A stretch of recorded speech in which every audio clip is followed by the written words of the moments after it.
Welcome to WCW August 1996. This is the follow up of the Bash at the Beach, and I want to do a series based off WCW at this time. I think WCW, a little bit the blank canvas. Yeah, there's stuff that happened in real life. The Sting rise to defeating Hogan, Goldberg's unprecedented rise at the time, cruiserweights. Like, there's stuff there that we can definitely do, but there's more we can add to it, more in depth we can do to it.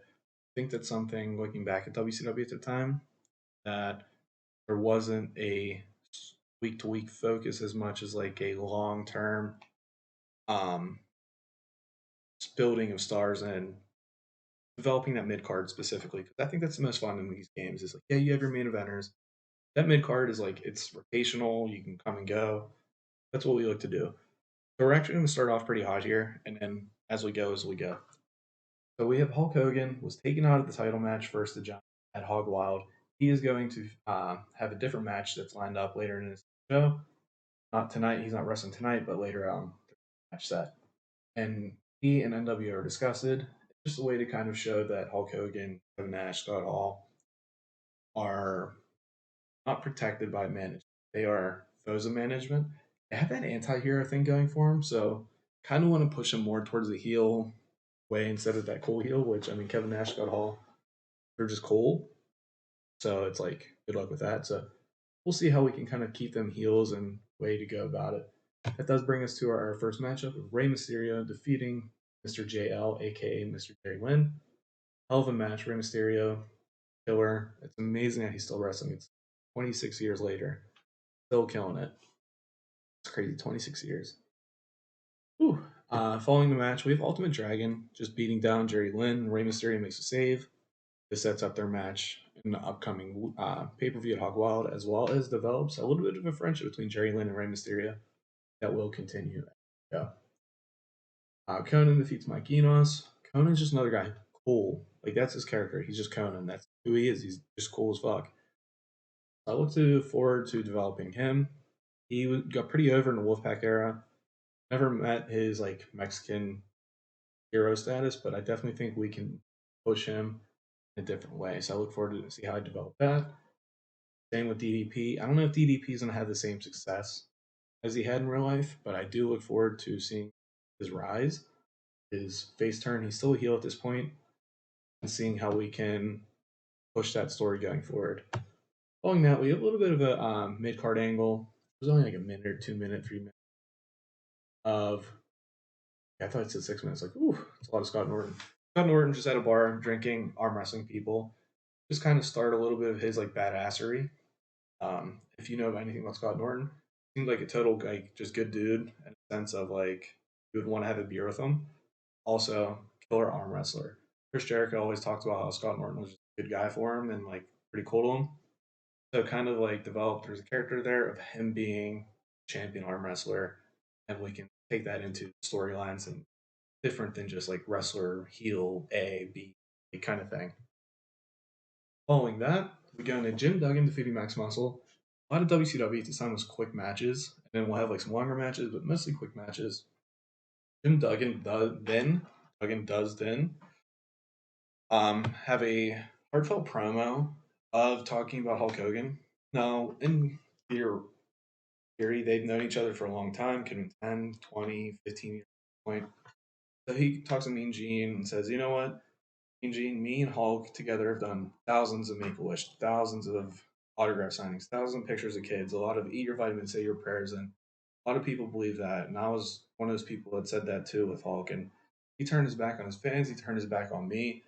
He turned his back on his family, my family. So what we're going to do is I'm going to take revenge for everyone in the audience, everyone at home watching.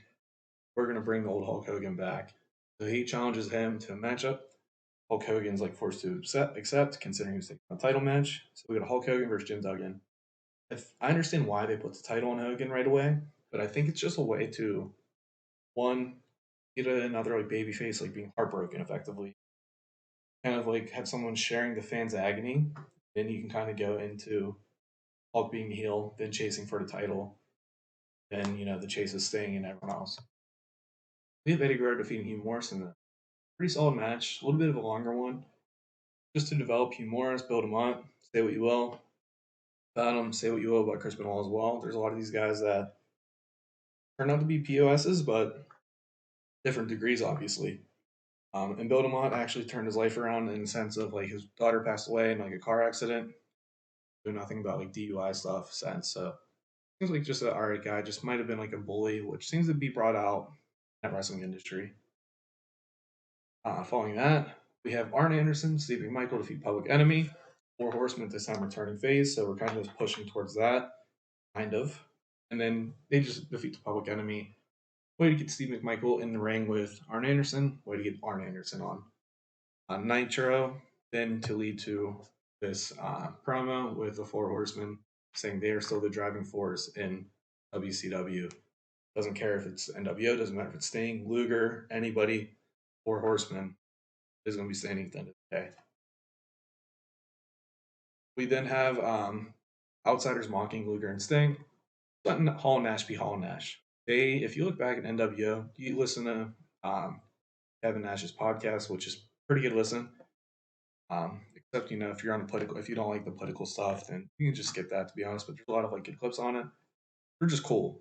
Like honestly, like, I don't think anyone in the world would reject like having like sit down and shoot the shit with Kevin Nash for like 5 minutes and be like, wow, guy's cool as fuck. Like just like so, we're letting him be him and letting the NWO. It's a paid promotional video. I think those are excellent.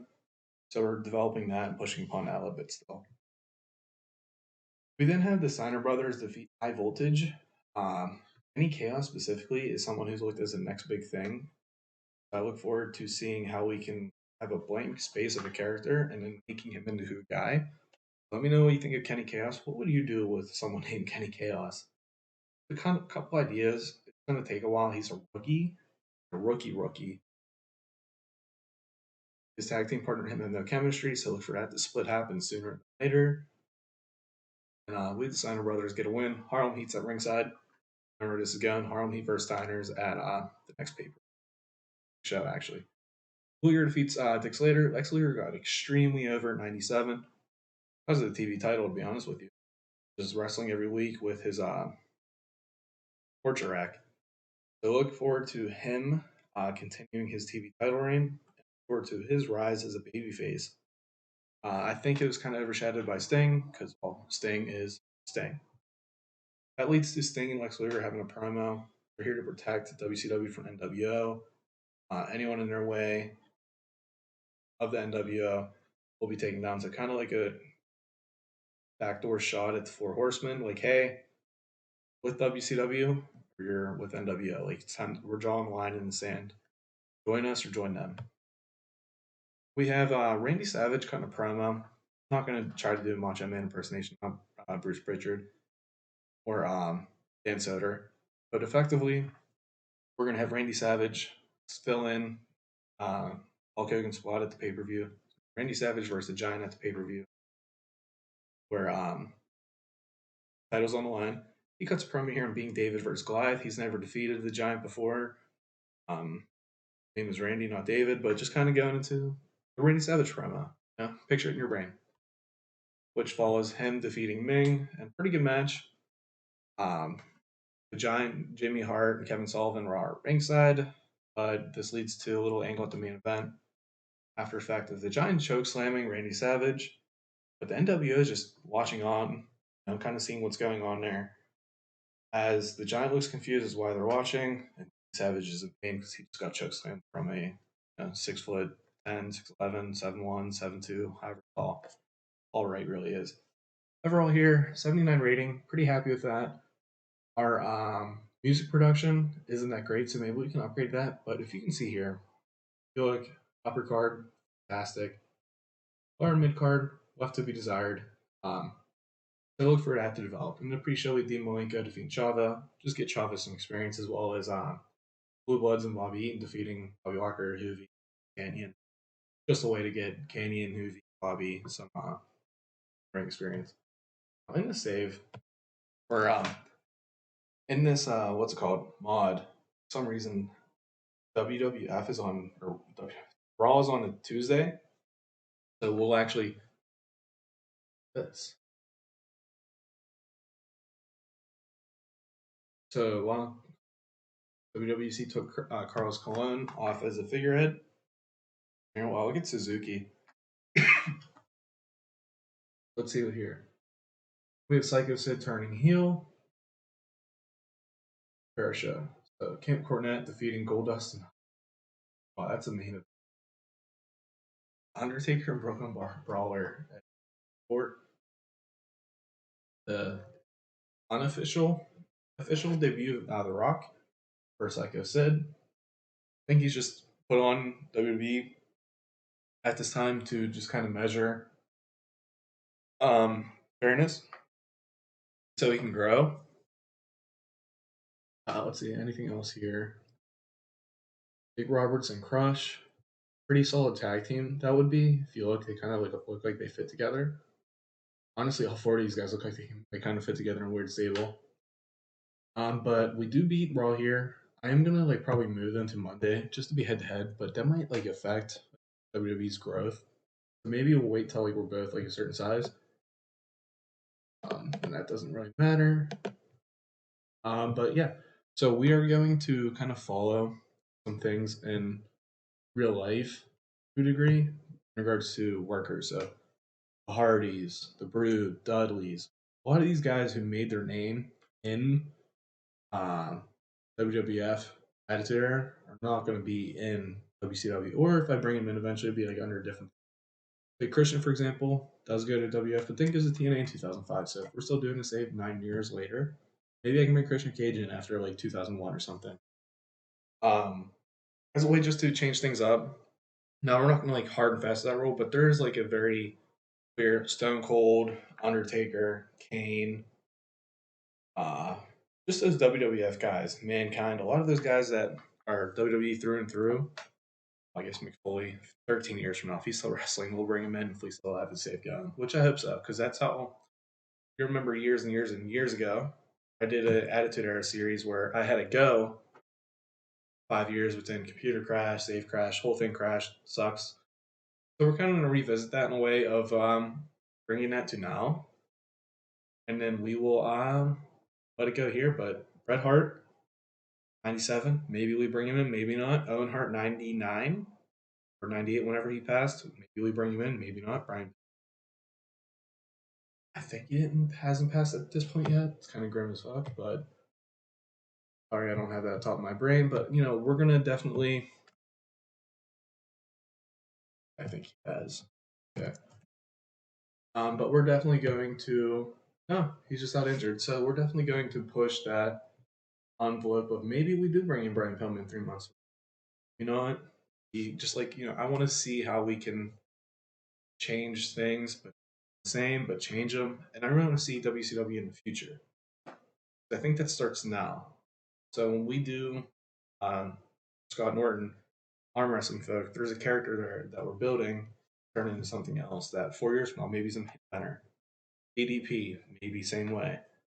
Eddie, Hugh Morris, a lot of these guys that who knows. But we're just gonna kind of let it go there.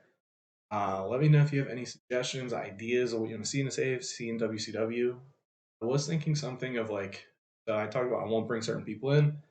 Maybe if I hit a certain goal over WWF, if I pass 82 weeks in a row, I get to steal someone from them or steal a guy, bring someone in that wasn't in WCW at the time.